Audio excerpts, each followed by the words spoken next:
উঁচুতে উঠতে গেলে নিচের দিকে তাকাবেন না। পাহাড়ে যখন উঠবেন নিচের দিকে তাকাবেন না। আপনার অবস্থান আপনি নিজে তৈরি করতে হবে। আজ আপনাকে যারা কথা শোনাচ্ছে, কাল আপনার অবস্থান দেখে তারাই আবার প্রশংসা করবে। আসসালামু আলাইকুম, সবাই কেমন আছেন? আশা করি ভালো আছেন। চলে আসলাম আমার নতুন ফ্ল্যাটে।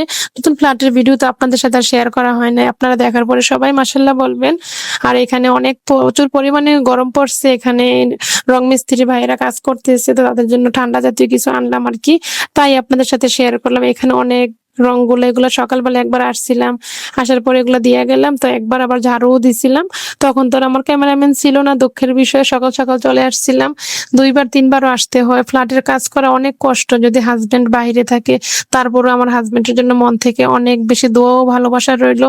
টাকাটা তো আমার হাজবেন্ডই দিছে, আমি না হয় দেখাশোনাটা করলাম। আর ছাদের যে জিপসির কাজটা না, এটা রং করা এখনো শেষ হয় নাই আরকি। কেমন হয়েছে আপনারা কমেন্টে জানাইবেন।